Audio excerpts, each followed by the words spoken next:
And secondary consequences and unintended consequences are very hard to predict and very hard to model. So we can try, plans are useless, but planning is pretty helpful. Well, let me give an example of where I think we could do it, and that is shifting from coal-produced or oil-produced electricity to solar and wind-produced electricity.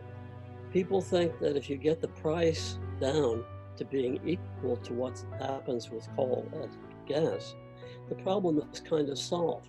But it avoids the problem of the conversion of 80 million homes that are heated with gas to being heated with electricity.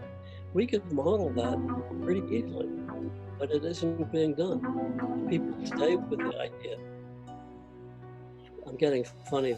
My apologies. I clicked on the link to the TEDx talk and it started playing and I couldn't stop it in time, and that was a problem. I blew that. I should have muted myself before going there. So I think the modeling of possibilities would be really helpful, because I think people get stuck on possibilities that we already know basically aren't going to work, not sufficient.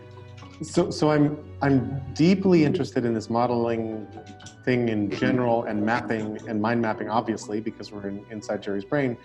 But there's a possibility that I'm assembling some resources and some funding to rethink this brain-like thing and to go into some new infrastructure that lets us do collaborative sense-making better. So I'm going to come back to this topic a whole bunch in this call sequence, because A, this matters, and because maybe more importantly, this could be materializing into an actual project.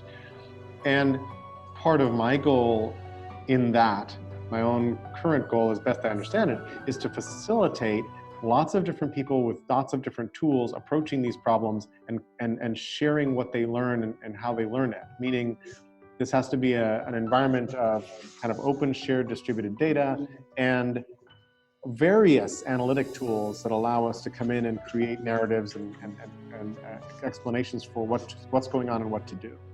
And then play them out and model them in different ways. But if anybody knows big thinkers on those fronts, I'd love to connect with them, because I think that that's going to.